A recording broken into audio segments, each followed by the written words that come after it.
इनके लबे रंगी की निछावर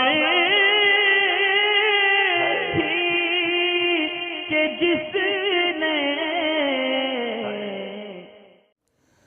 बिल्ली और कबूतर के ताल्लुक़ से कि बिल्ली कबूतर का पालना जायज़ है या नाजायज़ है, तो दोनों ही, एक जानवर और एक परिंदे, ये दोनों का पालना ये जायज़ है। और बिल्ली और कबूतर के मामले में एहतियात ये है, ख़ुसूसन बिल्ली के मामले में, कि ये इसके नजासत का ख़याल रखना पड़ता है। यानी ये कोई ऐसी जगह या कपड़े को नापाक ना करेगी जो नमाज में इस्तेमाल होता हो और फिर बेदहानी में कोई उसी पर नमाज़ पढ़े, उसे पहन के नमाज़ पढ़ ले।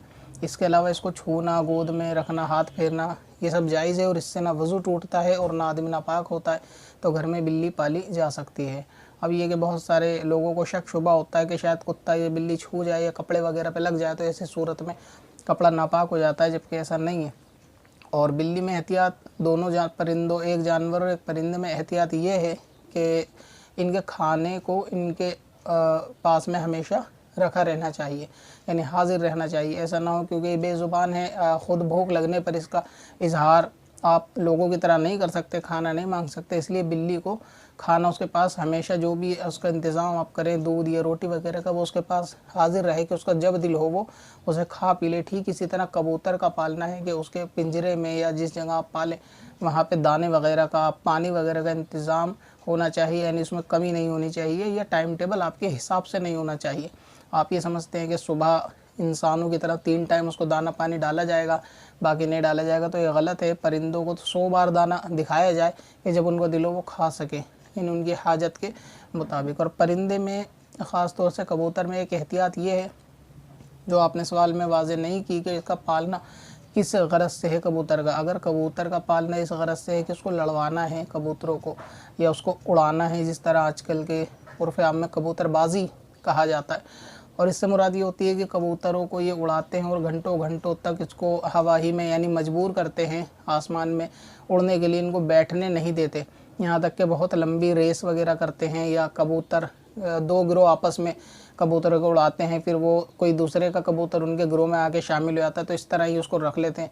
और बाज़ का तो मकसद भी यही होता है, कबूतर उड़ाते हैं ताकि इनके झुंड में किसी दूसरे का कबूतर आ जाए, कोई महंगा कबूतर, और ये उसको रख ले, यानी गसब कर ले ले और रख ले। तो ये सूरत नाजायज़ और हराम की है। बल्कि इस तरह किसी का परिंदा आपके पास आ गया और ये आपको मालूम है, यानी जब आदमी छत पे खड़ा होता है तो ज़ाहिर है कि देखता है कि किस ग्रुप का परिंदा मेरे ग्रुप में शामिल हो गया, तो इस सूरत में उसको लौटाना पड़ेगा परिंदा। इस तरह गसब करने की नीयत से पालना, उड़ाना, ये दोनों चीज़ें नाजायज़ हैं।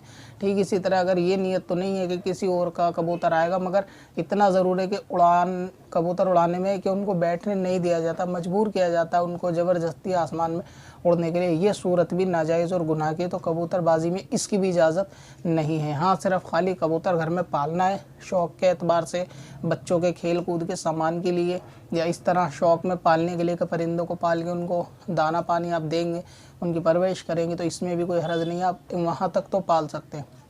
और कबूतरबाजी में एक नुकसान का ये है कि ये जो लोग छतों के ऊपर चढ़ जाते हैं, अक्सर, सबको नहीं लेकिन अक्सर मामला ऐसा होता है कि इनकी छतें ज़्यादा ऊंची होती हैं और ये छतों पर चढ़ते हैं, तो दूसरे मुसलमान के घर में झांकने का भी मामला जो है हो जाता है। और ये भी बहुत सख्त और गुनाह कबीरा में से कि जिसने किसी मुसलमान के दरवाज़े या पर्दे में बिना उसकी इजाज़त के झांका, गोया कि उसने जहन्नम में आग को देखा या आग को झांका।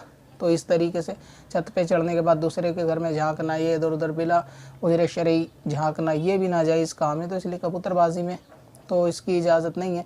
बाकी ये कि सिर्फ पालना है, घर में रखना है, बिल्ली हो कबूतर हो, तो जिन परिंदों और जानवरों की इजाज़त है उनको पाला जा सकता है, वक्त पे खाना दिया जा सकता है, इसमें कोई भी हर्ज नहीं। और कबूतर की बीट भी पाक है, ये भी मैं आपको बता दूँ। यानी अगर कबूतर किसी कपड़े पर बीट कर भी दे तो उसको इसी तरह साफ़ करके बिना धोए भी नमाज पढ़ी जा सकती है, इसमें भी कोई हर्ज नहीं है। पत्थर में हसन लाले पुरनवार